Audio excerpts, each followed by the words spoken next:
معزز سامعین اکرام، آئیے ایک مرتبہ اور محبت اور عقیدت کے ساتھ حضور مصطفیٰ جان رحمت شمع بزم ہدایت نوبہار شفاعت تاجدار رسالت صلی اللہ تعالیٰ علیہ وسلم کی بارگاہ اقدس میں محبت کا نذرانہ پیش کریں۔ پڑھیں اللہم صلی علی سیدنا مولانا محمد معدن الجود والکرم وآلہ وبارک وسلم۔ اللہم صلی علی النبی الامی وآلہ جزا اللہ عنا محمدا ما هو اہلہ صلی اللہ تعالیٰ علیہ وسلم۔ معزز سامعین اکرام، لاسٹ ویک بھی آپ نے درود شریف کے فضائل کے تعلق سے کچھ باتیں سماعت کی تھی کہ اللہ تبارک و تعالیٰ نے اس کے حبیب کے ذکر کے لیے کس قدر فرشتوں کو پیدا فرمایا، اور درود پڑھنے پر فرشتوں کا جو ریئیکشن ہوتا ہے وہ کس قدر ہوتا ہے، آپ نے سماعت کیا۔ آج بھی انشاءاللہ تبارک و تعالی درود شریف کے مزید فضائل جو لاسٹ ویک بیان نہیں کیے گئے تھے، کچھ اہم باتیں دنیاوی فوائد اور اخروی فوائد کے تعلق سے آپ کے گوش گزار کرنے کی کوشش کروں گا۔ کچھ باتیں اللہ تبارک و تعالی مجھے حق کہنے، آپ لوگوں کو حق سننے اور ہم سب کو اس پر عمل کرنے کی توفیق عطا فرمائیں۔ معزز سامعین اکرام، اللہ تبارک و تعالی نے یہ آیت کریمہ جو درود شریف کے تعلق سے ہے، جس میں بندوں کو اللہ نے درود پڑھنے کا حکم دیا، سلام پڑھنے کا حکم دیا،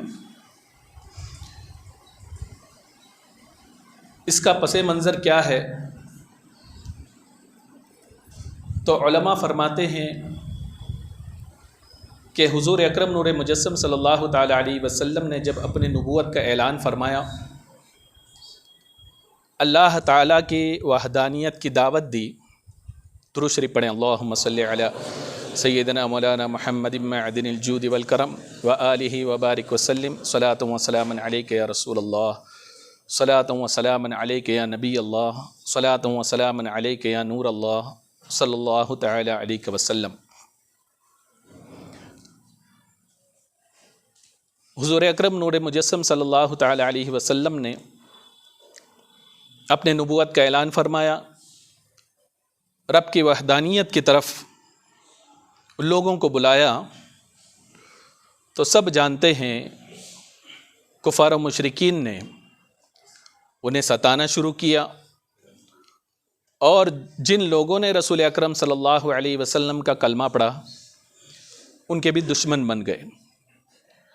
الغرض جب حد ہوئی، رسول اکرم صلی اللہ علیہ وسلم کے قتل کے در پہ ہوئے نعوذ باللہ، تو ہجرت کا حکم ہوا۔ صحابہ نے سوچا تھا کہ مدینے میں جا کر ہو سکتا ہے کہ سکون کی زندگی ملے، لیکن کفار و مشرکین نے وہاں بھی کسی نہ کسی طریقے سے انہیں ستانا شروع کیا، اور خط لکھ کر یہودیوں کو دھمکانا شروع کیا کہ تم محمد عربی صلی اللہ تعالی علیہ وسلم کو وہاں سے نکال دو، ورنہ ہم تم پر حملہ کر دیں گے۔ منافقین کو ورغلانا شروع کر دیا۔ کیفیت یہ ہوئی کہ صحابہ اکرام رضوان اللہ تعالی علیہم اجمعین صبح و شام رسول اکرم صلی اللہ علیہ وسلم کے ارد گرد گھومنے لگے سرکار کی حفاظت کے لیے۔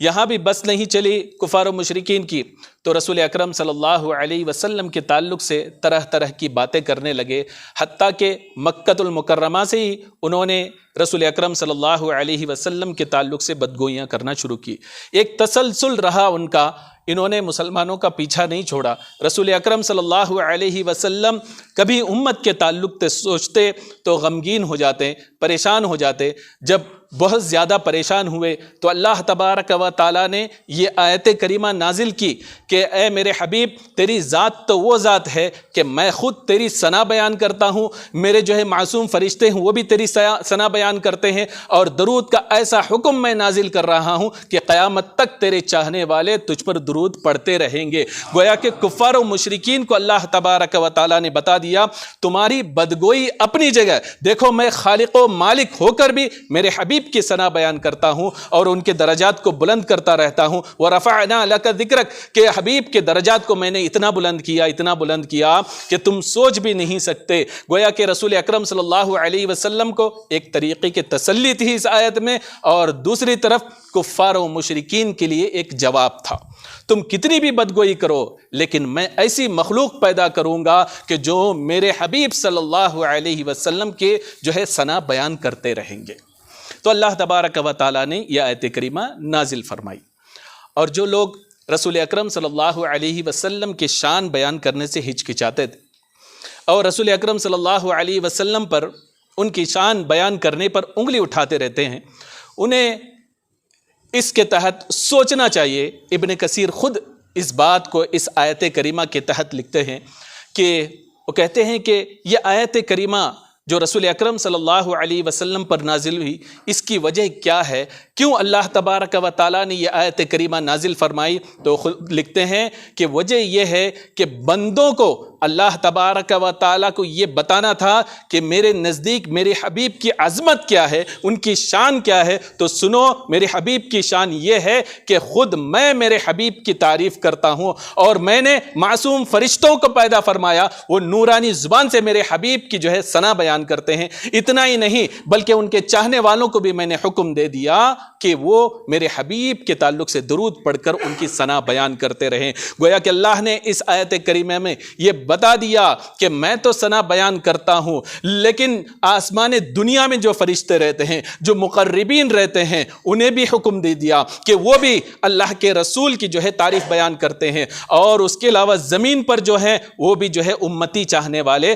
رسول اکرم صلی اللہ علیہ وسلم درود پڑھ کر ان کا ذکر کر کے ان پر جو ہے ان کی ثنا بیان کرتے ہیں۔ تو اس سے بات سمجھ میں آئی، اللہ تبارک و تعالیٰ نے ان کی شان کو اتنی بلند کیا، اتنی عظمت کو بلند کیا کہ آسمان میں کوئی ایسی جگہ نہیں جہاں رسول کی ثنا بیان نہ کی جاتی ہو، اس لیے کہ فرشتوں کا وجود اتنا ہے کہ کوئی جگہ خالی نہیں، کہ سجدے کے برابر بھی ایک پن ڈراپ جگہ بھی خالی نہیں جہاں فرشتے سجدہ نہ کرتے ہو۔ پورا آسمان، چونکہ اللہ نے فرشتوں کو حکم دیا میرے حبیب پر درود پڑھو، تو بات یہ سمجھ میں آئی آسمان میں کوئی ایسی جگہ ہی نہیں جہاں رسول عربی صلی اللہ علیہ وسلم کی تعریف بیان کی جاتی ہو، اور زمین میں مومنین کی تعداد اتنی ہے کہ جو چاہنے والا ہے ہر گھڑی رسول اکرم صلی اللہ علیہ وسلم پر درود اور ثنا بیان کرتا رہتا ہے۔ گویا کہ اللہ تبارک و تعالیٰ نے حبیب کی عظمت کو بتانے کے لیے، ان کے ذکر کے لیے یہ انتظام فرما دیا، آسمان کا پورا علاقہ ہو اور زمین ہو، افق ہو، رسول اکرم صلی اللہ علیہ وسلم کی شان سے بھری ہوئی ہے۔ گویا کہ آسمان میں بھی، زمین میں بھی، ہر جگہ رسول اکرم صلی اللہ علیہ وسلم کی شان بیان کی جا رہی ہے، اور ان کی ثنا، ان پر درود پڑھا جا رہا ہے، ان پر سلام پڑھا جا رہا ہے۔ یہ رسول اکرم صلی اللہ علیہ وسلم کی شان ہے، اور خود اللہ تبارک و تعالیٰ نے فرشتوں کو اس کا حکم کیوں دیا؟ تو بعض صوفیاء اکرام علیہ رحمت رضوان فرماتے ہیں اس کی وجہ یہ ہے تاکہ فرشتوں کو بھی پتہ چلے کہ میرے حبیب کی عظمت کیا ہے۔ اللہ یہ بتانا چاہتا ہے فرشتوں کو کہ ہر وقت پڑھتے رہو اور سمجھ جاؤ کہ میرے حبیب کی عظمت کیا ہے۔ اور بعض صوفیاء یہ بھی فرماتے ہیں کہ فرشتوں کو حکم اس لیے دیا کہ اللہ نے جب عذاب کا حکم دیا کہ جو نافرمان ہوں گے انہیں عذاب دیا جائے گا، تو فرشتے ڈرتے تھے خوف کے مارے کہ ہمارا کیا ہوگا، کہیں ایسا نہ ہو کہ ہم بھی جو ہے کہ اس عذاب میں مبتلا ہو جائیں کسی وجہ سے۔ تو اللہ نے درود کا حکم نازل فرما کے انہیں سیف کر دیا، یعنی تم عذاب سے محفوظ رہو گے، میرے حبیب پر درود پڑھتے رہو۔ یہاں تک کہ فرشتوں کو اللہ تبارک و تعالیٰ نے یہ شرف دیا کہ آپ نے سنا ہوگا کہ ہر روز 70,000 صبح کو اور 70,000 شام کو فرشتے آتے ہیں۔ ان کا کام کیا ہے؟ امام نبہانی رضی اللہ تعالیٰ عنہ روایت نقل فرماتے ہیں افضل الصلوات علی سید السادات میں کہ 70,000 فرشتے صبح کے وقت آتے ہیں اور اپنے پھروں سے رسول اکرم صلی اللہ علیہ وسلم کے روضے اقدس کو ڈھانپ لیتے ہیں، اور حضور پر درود و سلام پڑھتے رہتے ہیں، شام تک یہ کرتے ہیں۔ شام میں جب یہ 70,000 فرشتے جاتے ہیں آسمان کی طرف چڑھتے ہیں تو دوسرے 70,000 فرشتے آتے ہیں اور جو ہے صبح تک اپنے پروں کو پھیلا کر حضور اکرم صلی اللہ علیہ وسلم کے روضہ اقدس کو اپنے پروں سے اس طریقے سے ڈھانپ لیتے ہیں اور درود شریف پڑھتے رہتے ہیں، صلاۃ و سلام پڑھتے رہتے ہیں، صبح تک وہ اس طریقے سے پڑھتے ہیں۔ اور حال یہ ہے کہ جو فرشتہ ایک مرتبہ رسول اکرم صلی اللہ علیہ وسلم کی بارگاہ میں آیا، درود پڑھ لیا، پھر اسے دوبارہ رسول اکرم صلی اللہ علیہ وسلم کے پاس حاضر ہونے کی اجازت نہیں ملتی۔ اب آپ سوچیں کہ کتنے فرشتے ہوں گے جب سے رسول اکرم صلی اللہ علیہ وسلم کا ظاہری وصال ہوا، تب سے وہ 70,000 صبح میں آ رہے ہیں، شام میں آ رہے ہیں اور درود پڑھ رہے ہیں۔ کتنے ہزاروں کروڑوں، کتنا ہم گنتی بھی نہیں کر سکتے، اتنے فرشتے جو ہے روز آتے ہیں جاتے ہیں، رسول اکرم صلی اللہ علیہ وسلم کی عظمت کو بتاتے ہوئے وہ یہ ظاہر کرتے ہیں کہ ہم جیسے بھی جنہیں اللہ تبارک و تعالیٰ نے گناہوں سے محفوظ رکھا، ہمیں اس بات کو اللہ تعالیٰ نے یہ شرف عطا کیا کہ ہم درود پڑھتے ہیں، تم جو ہے خاص امتی ہو، تم پر بھی یہ لازم ہے کہ اپنے محبت کا اظہار رسول اکرم صلی اللہ علیہ وسلم پر درود پڑھ کر کرو۔ اور بندہ مومن رسول اکرم صلی اللہ علیہ وسلم پر درود پڑھتا ہے، سلام پیش کرتا ہے، تو اس کا فائدہ کیا ہوتا ہے؟ فائدہ کیا ہم درود و سلام پڑھ کے رسول اکرم صلی اللہ علیہ وسلم کو فائدہ پہنچا رہے ہیں؟ ایک شاعر کہتا ہے، امام سخاوی رضی اللہ تعالی عنہ اپنے کتاب قول البدیع میں ایک شاعر کا قول نقل فرماتے ہیں۔ آپ فرماتے ہیں کہ ومن خطرت منہ ببالک خطرہ حقیق بأن یسمو وان یتقدما۔ وہ کہتے ہیں کہ شاعر یہ کہتا ہے جس کی یاد تیرے دل میں آ جائے وہ بلند اور ترقی کے لائق ہے۔ یعنی ذکر جو ہے تم حبیب کا کرتے ہو اور رب تبارک و تعالی فیمس تمہیں کرتا ہے، تمہارے درجات کو بلند کرتا ہے اور تمہاری عظمتوں کو بڑھاتا ہے، تمہارے گناہوں کو مٹاتا ہے اور جو ہے تم کو جو ہے لوگوں میں مشہور کر دیتا ہے۔ گویا کہ ہم درود پڑھ رہے ہیں رسول پر، لیکن فائدہ ہمارا خود کا ہو رہا ہے، یہ سب سے بڑا فائدہ ہے۔ اور اس کے علاوہ آپ دیکھیں کہ ہمارے درجات بلند ہوتے ہیں، گناہ معاف ہوتے ہیں، یہ ساری اپنی جگہ۔ تو رسول اکرم صلی اللہ علیہ وسلم نے فرمایا، ایک حدیث میں ہے کہ حضرت ابی بن کعب رضی اللہ تعالیٰ عنہ سرکار کی بارگاہ میں حاضر آئے اور عرض کرنے لگے، یا رسول اللہ صلی اللہ علیہ وسلم، یہ حدیث آپ نے سنا ہوگا لیکن اس کا جو آخری حصہ ہے اس پہ جو ہے توجہ دلانا میرا مقصد ہے کہ دینی اور دنیاوی اخروی فائدہ بندے کا کیا ہوتا ہے۔ اور آیا عرض کرنے لگے، یا رسول اللہ صلی اللہ علیہ وسلم، میں جب دعا کرتا ہوں بہت وقت مجھے لگتا ہے، یا رسول اللہ صلی اللہ علیہ وسلم میں آپ کے لیے درود کے لیے جو وقت ہے وہ کتنا متعین کروں؟ سرکار دو عالم صلی اللہ علیہ وسلم نے فرمایا، جتنا تیرا دل چاہے اتنا کر۔ آپ نے فرمایا 1/4، سرکار دو عالم صلی اللہ علیہ وسلم نے فرمایا اس سے بھی زیادہ کر۔ تو آپ نے عرض کیا، رسول اللہ صلی اللہ علیہ وسلم میں کیا آدھا حصہ متعین کروں؟ سرکار نے فرمایا اس سے بھی زیادہ کرو۔ آپ نے فرمایا کہ جو 2/3 میں متعین کروں؟ سرکار دو عالم صلی اللہ علیہ وسلم نے اس سے بھی زیادہ کرو۔ انہوں نے عرض کیا، رسول اللہ صلی اللہ علیہ وسلم دعا کا پورا وقت میں درود پہ لگا دوں؟ تو سرکار دو عالم صلی اللہ علیہ وسلم نے فرمایا، اذن تکفا ہمک ویکفر لک ذنبک، کہ اے ابی ابن کعب سن لے،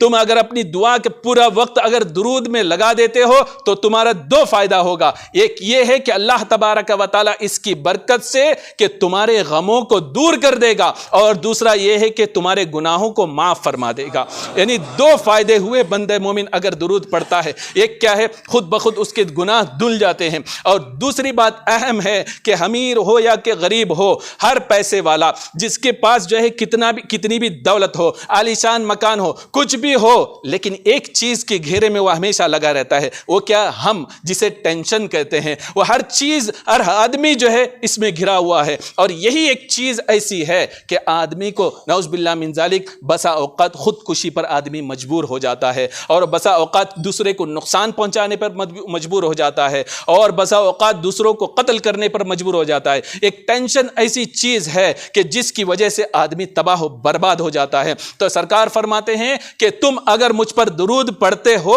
تو اللہ تبارک و تعالی تمہارے ہم یعنی ٹینشن کو بھی دور فرما دے گا۔ ابھی ٹینشن میں بہت سارے ٹینشنز ہوتے ہیں کہ آدمی کو کھانے کے لیے کھانا نہ ہو تو بھی ایک ٹینشن ہے، پہننے کے لیے کپڑا نہ ہو تو بھی ایک ٹینشن ہے، اور رہنے کے لیے ایک چھوٹا سا مکان خود کے نہ ہو رہنے کے لیے تو بھی ٹینشن ہے، بیٹی بڑی ہو جائے شادی کا مرحلہ آ جائے تو بھی ٹینشن ہے۔ الغرض جو ہے بہت سارے ٹینشنز ایسے ہیں کہ جو بندے کو لاحق ہوتے ہیں، روز بروز وہ فیس کرتا رہتا ہے۔ لیکن اگر بندہ مومن اللہ کے رسول صلی اللہ علیہ وسلم پر کثرت کے ساتھ درود پڑھے تو انشاءاللہ تبارک و تعالی اللہ تبارک و تعالی اس کی برکت سے اس کے سارے غموں کو دور فرما دے گا اور جو ہے اس کے سارے کاموں کو آسان فرما دے گا۔ اور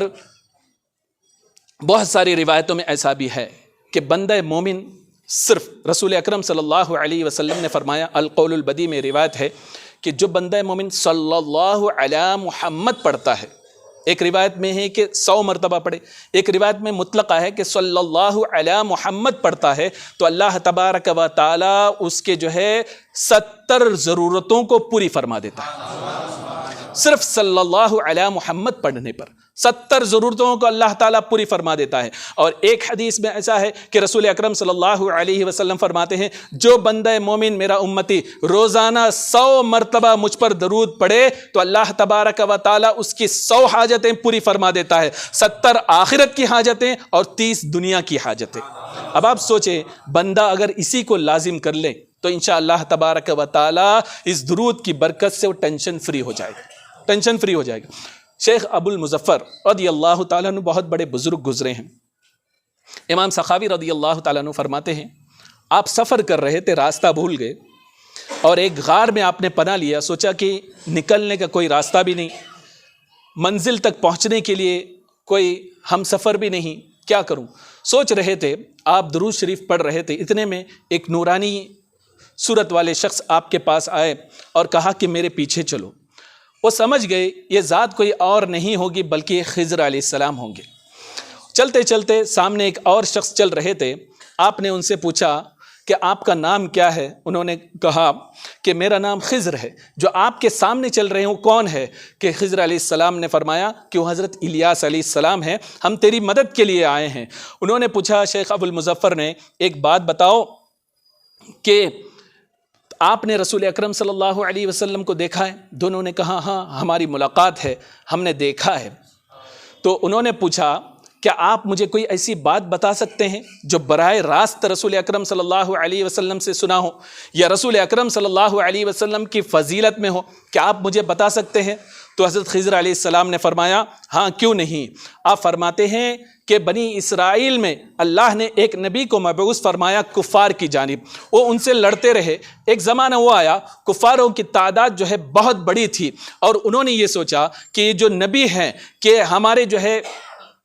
تعداد کم کر رہا ہے، لوگ اس پر ایمان لا رہے ہیں، لہذا ایک فیصلہ کن جنگ ہونی چاہیے جس کی وجہ سے ان کا خاتمہ کیا جا سکے، نعوذ باللہ من ذالک۔ دونوں جنگ کے لیے تیار ہوئے۔ نبی کے ساتھ جو ہے بہت کم لوگ تھے اور کفار و مشرکین کی تعداد بہت زیادہ تھی۔ انہوں نے یہ سوچا ہم اس قدر حملہ کریں گے کہ یہ خود جو ہے دریا کی طرف بڑھیں گے اور ڈوب کر یہ سب کے سب مر جائیں گے۔ اب جو ہے مومنین کی تعداد نبی کے ساتھ بہت کم تھی۔ انہوں نے کہا بڑی تعداد کو نہ دیکھو بلکہ سخت حملہ کرو، اور حملہ کرتے وقت تم جو ہے صلی اللہ علی محمد کہتے ہوئے تم جنگ کرو اور لڑتے رہو۔ تو حضرت خضر علیہ السلام فرماتے ہیں کہ اس جنگ کے دوران میں وہاں موجود تھا کہ اس نبی کے کہنے کے مطابق جتنے کم مومنین تھے سب نے صلی اللہ علی محمد کا ورد شروع کیا اور کفار و مشرکین پر حملہ کیا۔ اتنا سخت حملہ کیا کم ہونے کے باوجود اور کفار و مشرکین کی تعداد زیادہ ہونے کے باوجود دریا کی طرف ڈھکیل دیا، حتیٰ کہ سب کے سب ڈوب کر سب مر گئے۔ تو خضر علیہ السلام فرماتے ہیں یہ صلی اللہ علی محمد اس تسبیح کی برکت تھی کہ اللہ تبارک و تعالی نے بنی اسرائیل کو فتح نصیب فرمائی۔ الیاس علیہ السلام ان سے فرماتے ہیں کہ اگر تم من صلی علی محمد صلی اللہ علیہ وسلم نظر بھی قلبہ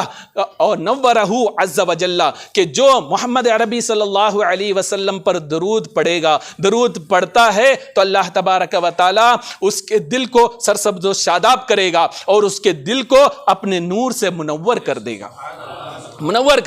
پھر حضرت خضر علیہ السلام فرماتے ہیں میں نے خود رسول اکرم صلی اللہ علیہ وسلم سے سنا ہے کہ جو بندہ مومن کہ رسول اکرم صلی اللہ علیہ وسلم پر درود پڑھتا ہے تو اللہ تبارک و تعالیٰ اس کے دل سے نفاق کو اس طریقے سے پاک فرما دیتا ہے، پیوریفائی کر دیتا ہے، جس طریقے سے ایک آدمی میلا کپڑے کو پانی کے ذریعے پاک کر دیتا ہے، ایسے ہی اللہ تعالیٰ اس کے دل سے نفاق کو پاک فرما دیتا ہے۔ یہ صرف جو ہے صلی اللہ علیہ محمد پڑھنے کی برکت ہے، آپ چاہیں اتنا پڑھیں، لیکن کامل درود وہ ہے کہ جس میں آل کا بھی ذکر آئے، یعنی صلی اللہ علیہ محمد صلی اللہ علیہ وآلہ وصحبہ وسلم، یعنی آل کا بھی نام لے اور صحابہ کا بھی نام لے تو زیادہ بہتر ہی ایک کامل درود جسے کہا جاتا ہے۔ اور اگر دوسرا درود وہ بھی ہے کہ صلی اللہ علی حبیبہ محمد، شارٹ ہے، صلی اللہ علی حبیبہ محمد وآلہ وصحبہ وسلم، اس میں جو ہے آل کا بھی ذکر آیا ہے اور صحابہ کا بھی ذکر آیا ہے اور سلام بھی آیا ہے، درود و سلام سارے ایک جگہ اکٹھا ہو گئے کہ دنیا کی مصیبت کے تعلق سے ہو، آخرت کے مصیبت کے تعلق سے ہو، اگر بندہ مومن کثرت کے ساتھ درود شریف پڑھے، اللہ تبارک و تعالیٰ اس کی ساری حاجتوں کو پوری فرما دیتا ہے۔ دنیاوی حاجتوں کے تعلق سے میں آپ کو بتاتا چلوں کہ ایک بزرگ کے تعلق سے امام نبہانی رضی اللہ تعالیٰ عنہ ذکر کرتے ہیں کہ حضرت ابو بکر بن مجاہد المقری رضی اللہ تعالیٰ عنہ بہت بڑے بزرگ ہیں، اپنے زمانے کے بہت بڑے قاری تھے، قرآن کا درس دیا کرتے تھے، لوگوں کو قرآن سکھاتے تھے۔ ان کے پاس ایک شخص آیا جو عمامے میں تھا، بوسیدہ لباس پہنا ہوا تھا۔ آپ نے اس سے بٹھایا قریب اور پوچھا، رودات پوچھا، تو اس نے کہا میں بہت پریشان ہوں، گھر میں بچے کی ولادت ہوئی ہے، چراغ جلانے کے لیے ایک بتی بھی نہیں ہے اور پلانے کے لیے دودھ بھی نہیں ہے، اس کی ماں بھی پریشان ہے اور مجھے کھانا خریدنے کے لیے میرے پاس کچھ بھی نہیں، پیسہ بھی نہیں ہے۔ آپ نے اپنے گھر کو ٹٹولا، ان کے پاس بھی کچھ نہیں تھا، پریشان ہوئے،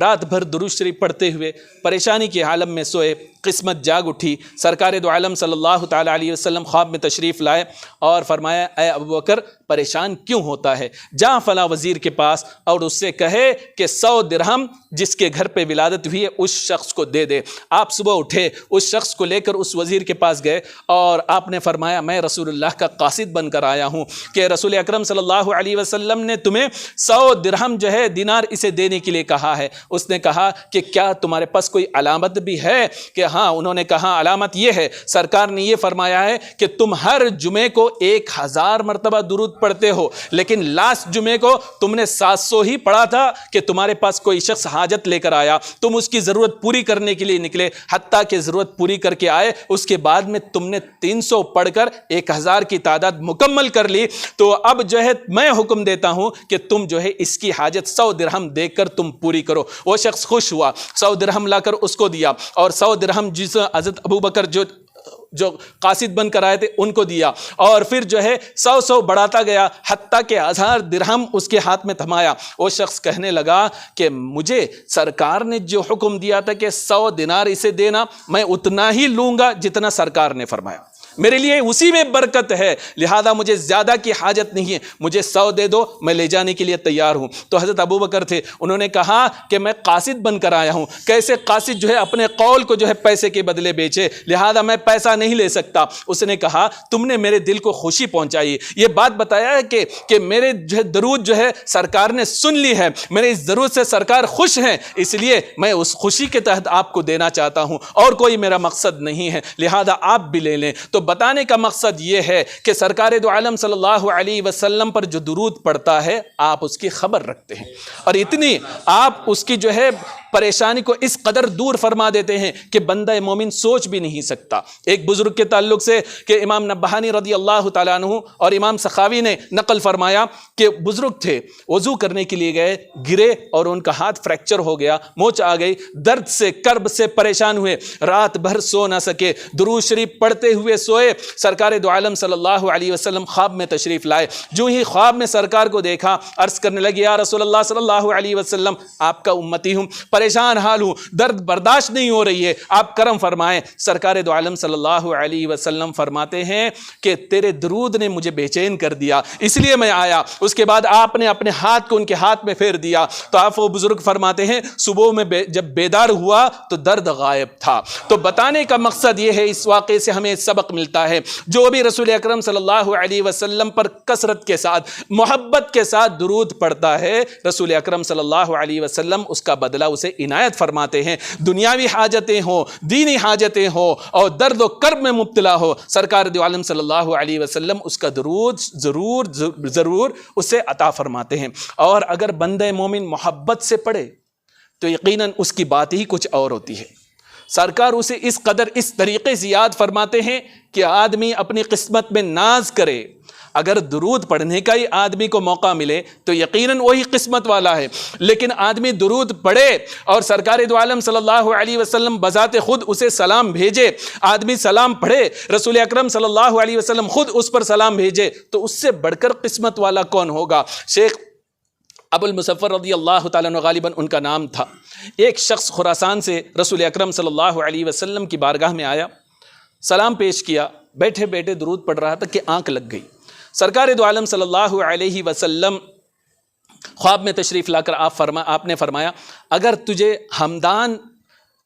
جو ہے ایک گاؤں ہے, ایک جگہ ہے, ایک سٹی ہے, وہاں تجھے جانے کا موقع ملے, ابو المظفر نام کے شخص کو جو ہے میرا سلام کہہ دینا. امتی کے تعلق سے کہہ رہے ہیں, اسے مجھے سلام کہہ دینا. اب خواب میں یہ شخص سوچنے لگا کتنا بڑا خوش قسمت شخص ہے جس کے تعلق سے سرکار فرما رہے ہیں میرا اسے سلام کہہ دینا, کتنی بڑی بات ہے. تو سرکار دو عالم صلی اللہ علیہ وسلم سے وہ شخص خواب میں عرض کرنے لگا, یا رسول اللہ صلی اللہ علیہ وسلم, آخر کیسی شفقت ہے, وجہ کیا ہے اس شفقت کی, آپ خود سلام جو ہے فرما رہے ہیں کہ اس تک سلام پہنچا دو. تو سرکار دو عالم صلی اللہ علیہ وسلم فرماتے ہیں اس لیے کہ بلا ناغا محبت سے 100 مرتبہ مجھ پر درود پڑتا ہے اور زیادہ بھی پڑھتا ہے, لہذا میں اسے کیسے نہ یاد کروں. صبح میں وہ بیدار ہوئے اور فوراً جو ہے گھر کی طرف چل پڑے. ہمدان گئے اور جا کر انہیں ڈھونڈا, شیخ ابو المظفر کو ڈھونڈنے کے بعد انہیں کہا سرکار کا قاصد بن کر آیا ہوں, سرکار نے تمہیں جو ہے سلام کہا ہے. وہ مچل اٹھا اور اپنے گھر میں بٹھایا اور اس کی خاطرداری کی اور جو ہے کچھ پیسے پیش کیے. تو اس شخص نے کہا کہ میں قاصد بن کر میں بھی قسمت والا ہوں, سلام لے کر آنے والا میں ہوں, اگرچہ تم خوش قسمت ہو کہ تم پر سرکار نے سلام بھیجا ہے, لیکن میں قاصد جو ہے چند سکوں کے بدلے میں اس کے اپنے پیغام رساں ہونے کے لیے میں اپنے آپ کو بدنام نہیں کر سکتا, لہذا میرے یہ اتنا بڑا شرف ہے تیرے تک سلام پہنچانے کے لیے رسول اللہ نے قاصد مجھے بنایا, اس سے بڑھ کر شرف اور کیا ہو سکتی ہے. تو اس شخص نے پوچھا لیکن مجھے یہ تو بتاؤ 100 مرتبہ یا اس سے زائد درود تو تم پڑھتے ہو, آخر کون سا ایسا درود ہے جو رسول اکرم صلی اللہ علیہ وسلم کی بارگاہ میں تمہارا اتنا مقبول ہوا. ویسے تو ہر درود مقبول ہے, لیکن آخر تم نے کون سا درود پڑھا جس کی وجہ سے سرکار دو عالم صلی اللہ علیہ وسلم نے تم پر سلام بھیجا ہے. تو وہ کہتے ہیں کہ وہ درود یہ ہے, اللہم صلی علی النبی الامی وآلہ جزا اللہ عنا محمدن ما ہوا اہلو. آپ اگر ریکارڈ ہوتا اس میں دیکھ کے آپ سن سکتے ہیں, اس کو جو ہے آپ یاد کر لیں. وہ کہتے ہیں کہ یہ درود ہے میں محبت کے ساتھ 100 مرتبہ اس سے زیادہ بھی روزانہ بلا ناغہ پڑھتا ہوں. تو سرکار دو عالم صلی اللہ علیہ وسلم کو میری یہ ادا پسند آئی, اس لیے سرکار دو عالم صلی اللہ علیہ وسلم نے مجھے سلام بھیجا ہے. اب یہ اس درود کے اندر ایک جو ہے ایک ورڈ, ایک سینٹنس ہے, جزا اللہ عنا محمدن ما ہوا اہلو. امام طبرانی رضی اللہ تعالی عنہ روایت نقل فرماتے ہیں کہ سرکار دو عالم صلی اللہ علیہ وسلم نے فرمایا جو اس کو پڑھے جزا اللہ عنا محمدن ما ہوا اہلو, پورا درود میں نے کہا اس کو پڑھے, اس میں جزا اللہ عنا محمدن ما ہوا اہلو بھی آتا ہے. اگر بندہ مومن اس کو پڑھتا ہے تو اللہ تبارک و تعالی 70 فرشتوں کو اس پر متعین فرما دیتا ہے جو 1000 دن تک نیکیاں ہی لکھتے رہتے ہیں. اب دیکھیں ایسی سرکار دو عالم صلی اللہ علیہ وسلم کی نوازش امتوں پر ہے کہ بندہ جو ہے درود پڑھتا ہے اور میں نے جیسے کہا کہ سرکار پر پڑھتا ہے لیکن جو ہے خود سنور جاتا ہے. عجیب فیض ہے یا رسول اللہ صلی اللہ علیہ وسلم, عجیب فیض ہے آقا کہ تمہاری محبت کا, عجیب فیض ہے آقا تمہاری محبت کا کہ درود تم پر پڑھوں اور میں خود سنور جاؤں, میں خود سنور جاؤں. لہذا موقع ہے آپ کے پاس کہ درود شریف جو ہے رسول اکرم صلی اللہ علیہ وسلم پر پڑھنے کا اور نوری فاؤنڈیشن کا بہت بڑا پر احسان ہے کہ ایسی صورت میں کہ ربیع الاول بہت قریب آ رہا ہے، 12 کروڑ کا ٹارگٹ رکھ کر ہم پر ایک طریقے سے احسان کیا کہ ہم جو ہے درود کے عادی بن جائیں اور جو ہے تصور مدینہ میں گم رہے، اور جب بندہ مومن درود کثرت کے ساتھ پڑھے گا تو یقیناً رسول اکرم صلی اللہ علیہ وسلم کی محبت اس کے دل میں گھر کر جائے گی۔ تو اس ٹارگٹ کو، اس ہدف کو پورا کرنے میں آپ جو ہے نوری فاؤنڈیشن کا ساتھ دیں۔ ابھی جو ہے 12 کروڑ میں سے صرف 3 کروڑ تک پہنچے ہیں، اب اس کے علاوہ باقی ہے۔ اگر آپ لوگ ساتھ دیں گے تو اس سے فائدہ کیا، 12 کروڑ کا ہدف بھی پورا ہوگا اور آپ جو ہے درود کے عادی بن جائیں گے۔ اور جب عادی بن جائیں گے تو آپ کی کیفیت کیا ہوگی؟ آپ مثال میں آپ کو دیتا ہوں، ایک چھوٹی سی مثال آپ لے لیں۔ بعض لوگوں کو عادت ہوتی ہے ناخن چبانے کی، ناخن چبانے کی۔ بچے کو ماں منع کرے، بڑا ہو جائے دوسرے منع کرے، کیا تیری عادت ہے، چھوڑ دے، چونکہ اس کی عادت بن چکی ہے، پہلی مرتبہ کیا، دوسری مرتبہ، تیسری مرتبہ کرتے کرتے وہ بڑا ہو گیا۔ لیکن اب چاہے دوست کہے، ماں کہے، باپ کہے، چھڑانا چاہتا ہے، وہ چھوڑنا چاہتا ہے لیکن چھوڑ نہیں سکتا۔ کیوں؟ اب بے خیالی میں بھی اس کا ہاتھ خود بخود جو ہے اس پہ چلا جاتا ہے۔ بعض لوگوں کو عادت ہوتی ہے کہ وہ جو ہے دانت جو ہے پیسنے کی عادت ہوتی ہے، لوگ کہتے ہیں کہ چھوڑ دو اس کو، وہ چھوڑنا چاہتا ہے لیکن بیٹھے بیٹھے وہ دانت چبانے لگتا ہے۔ الغرض بعض لوگوں کی بعض حرکتیں ہوتی ہیں، عادت ہوتی ہیں، وہ نہ چاہتے ہوئے بھی بے خیالی میں وہ کرنے لگتا ہے۔ تو بات یہ سمجھ میں آئی، کوئی بات ایسی ہو بندے کی عادت بن جائے، بار بار کرنے لگے، 1000 لوگ اس سے الگ کرنا چاہے تو اس سے الگ نہیں ہو سکتا، اس لیے کہ ایسی عادت بن گئی، بے خیالی میں بھی وہ حرکت کر جائے گا۔ ایسے ہی آپ درود شریف پڑھتے رہو، محبت اپنے دل میں سرکار دو عالم صلی اللہ علیہ وسلم کی بسا لو، اتنی کثرت کے ساتھ پڑھو، اتنی کثرت کے ساتھ پڑھو کہ آپ پڑھتے پڑھتے ایسی عادت بن جائے کہ آپ کو بولنا بھی نہ پڑے کہ آپ پڑھتے رہ جاؤ۔ جب وہ عادت بن جائے گی، محبت میں جھوم کر آپ پڑھو گے، سرکار دو عالم صلی اللہ علیہ وسلم کے روضہ انور کے تصور کو اپنے دل میں بٹھاؤ گے، تھوڑی دیر ہی صحیح بیٹھ کے جو ہے خشوع و خضوع کے ساتھ، محبت کے ساتھ آپ درود پڑھنے کی عادت بنا لو، تو ایک بار وہ کیفیت آئے گی کہ درود نہ پڑھو گے تو تمہیں بے چینی ہو جائے گی، خود بخود تم پڑھنے لگو گے۔ اب تمہاری کیفیت یہ ہوگی، بیٹھو تو تصور مدینہ تمہارے دل میں ہوگا، چلو تو تصور مدینہ تمہارے دل میں ہوگا، لیٹو گے تصور مدینہ تمہارے دل میں ہوگا، اور اس محبت کے سائے میں خود بخود تمہاری زبان سے جو ہے درود پاک صلاۃ و سلام جاری ہونے لگے گا۔